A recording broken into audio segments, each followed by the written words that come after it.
مستری اور مزدور اگر تھکاوٹ کی وجہ سے اپنی پوری استعداد کے مطابق کام نہ کر سکیں تو اس دن کی کمائی حلال ہوگی یا حرام؟ یہ مستری اور مزدور پوچھ رہا ہے یا مالک پوچھ رہا ہے؟ پہلی تو بات یہ ہے،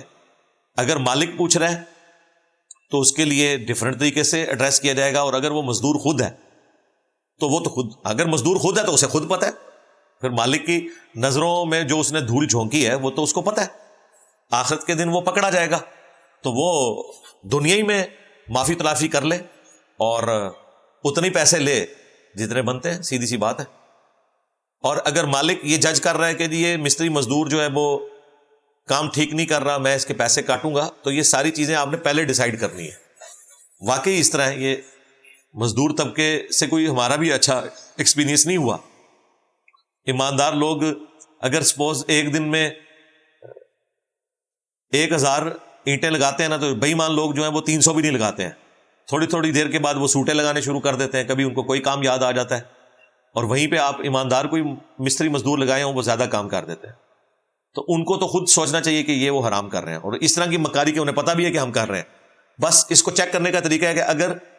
یہ کام کوئی اور میرے لیے کر رہا ہوتا تو میں اسے پوری مزدوری دیتا جتنا کام کیا ہے، تو آپ کا ضمیر خود بتائے گا کہ نہیں، کبھی بھی نہ آپ دیتے۔ تو بس جو اپنے لیے پسند کرتے ہو وہ اپنے بھائی کے لیے بھی پسند کرو، وہ آپ کا بھائی ہے جس کے ہاں آپ مزدوری کر رہے ہیں، آپ اس کا نقصان کر رہے ہیں نا، تو اللہ کے حضور پکڑے جائیں گے۔ حقوق العباد کا معاملہ بہت سینسٹیو ہے۔ صحیح بخاری میں حدیث ہے کہ حقوق العباد کے معاملے میں جس نے کوئی لین دین کرنا ہے دنیا کی زندگی میں کر لے، قیامت کے دن اسے اپنی نیکیاں دینی پڑیں گی، اس دن درہم اور دینار تمہارے پاس نہیں ہوں گے۔ کتنے سخت الفاظ ہیں۔ صحیح مسلم میں حدیث ہے، نبی علیہ السلام نے فرمایا جانتے ہو مفلس کون ہے؟ صحابہ نے کہا ہم تو اسی کو مفلس جانتے ہیں جس کے پاس دنیا کا متاع نہ ہو۔ نبی صلی اللہ علیہ وآلہ وسلم نے فرمایا میری امت کا مفلس غریب شخص اصل میں وہ ہے جو قیامت والے دن پہاڑوں کے برابر نیکیاں لے کر آیا، لیکن اس حال میں آیا کہ دنیا میں کسی کو ڈانٹا، کسی کو مارا، کسی کو پیٹا، کسی کا خون بہایا، اس حال میں وہ آخرت میں اللہ کے حضور پیش ہوا، تو ایک ایک کر کے وہ سب لوگ اس سے بدلہ لیں گے، اور آخرت میں کیا ہے؟ نیکیاں، درہم اور دینار نہیں ہے۔ تو اللہ تعالیٰ کہے گا اتنی نیکیاں تم لے جاؤ، اتنی تم، حتیٰ کہ پہاڑوں کے برابر نماز، روزہ، حج، زکوٰۃ، یہ الفاظ ہے، یہ نیکیاں ساری ختم ہو جائیں گی۔ ابھی بھی لوگ باقی ہوں گے جس کا بدلہ اس سے لینا ہوگا۔ لوگ کہیں گے اس کی نیکیاں ختم ہو گئی، اللہ تعالیٰ فرمائے گا کہ تمہارے گناہ اس کے کھاتے میں لاؤ، جتنے جتنے گناہ جائے کھاتے سوٹو۔ حاجی صاحب نو پھر ایک بار موندا پانے، حاجی صاحب ہی نا اس میں ہے، نماز، روزہ، حج، زکوٰۃ، حاجی نمازی صاحب۔ تو حقوق العباد کا معاملہ اتنا سینسٹیو ہے، لوگ سمجھتے ہیں کہ ہم حقوق اللہ پورے کر لیں تو آخرت میں بچ جائیں گے، ایسا نہیں ہے۔ تو یہ جو اس طرح کی بے ایمانیاں لوگ کر رہے ہوتے ہیں، اور یہ ہر فیلڈ میں آپ کو بتاؤں، یہ جو لوگ ایئر کنڈیشن ٹھیک کرتے ہیں، فریج ٹھیک کرتے ہیں، استریاں ٹھیک کرتے ہیں، وہ معمولی سا ایک اس میں عیب ہوتا ہے، اور وہ مالک کو پتہ نہیں کیا کچھ بتاتے ہیں کہ یہ سڑ گیا سی فلان شے بھی میں تبدیل کر دیتی، یہ کر دیا، کیا کچھ بھی نہیں ہوتا، کوئی فیوز اڑا ہوتا ہے وہ لگا دیا ہوتا ہے، کوئی تار ڈھیلی ہوگی ہوتی ہے وہ ٹھیک کر دی ہوتی ہے، 1000 روپیہ، 2000 روپیہ، 3000 روپیہ بھی لے لیتے ہیں۔ یہ جسٹیفائی نہیں ہے، بالکل غلط ہے۔ باقی اسلام نے کوئی ریشو پروپورشن اس اعتبار سے نہیں بتائی کہ آپ نے پروفٹ کتنا لینا ہے، وہ آپ بہتر طے کر سکتے ہیں کہ اتنے کام کا کتنا پروفٹ بنتا ہے جو معروف طریقے سے چل رہا ہے، وہ تو کوئی ریشو پروپورشن طے بھی نہیں نہ کی جا سکتی۔ ظاہر ہے کہ ایک شخص ریڑھی پہ آلو بیچ رہا ہے منڈی سے لے کے منڈی کے باہر، تو ظاہر ہے منڈی سے اس نے لیے 50 روپے کلو، باہر وہ بیچ رہا ہے 60 روپے، لیکن ایک دوسرا شخص منڈی سے 50 کے اٹھا کے راولپنڈی سے G11 اسلام آباد میں لے کے جا رہا ہے، تو اس کو راستے میں سوزوکی کا کرایہ بھی پڑا ہے، پھر ادھر بھی جا کے ایک دکان پہ وہ رکھ رہا ہے جس دکان کا بھی اس نے مہینے کا کرایہ دینا ہے،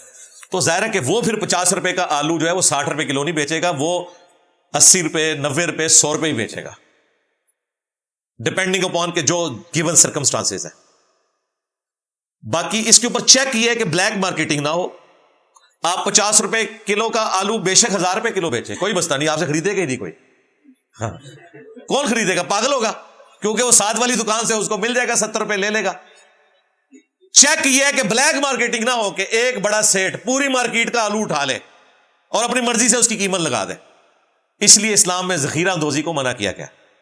ذخیرہ اندوزی نہ ہو، مارکیٹ کو اوپن چھوڑ دے، بھائی آپ 2000 روپے کلو آلو رکھیں، کوئی فرق نہیں پڑے گا، کسی پہ ظلم ہوگا ہی نہیں، آپ سے لے گا ہی نہیں کوئی، کیونکہ لوگ دوسروں کے پاس جائیں گے. اسی لیے تو اسلام میں کہا گیا نا آپ نے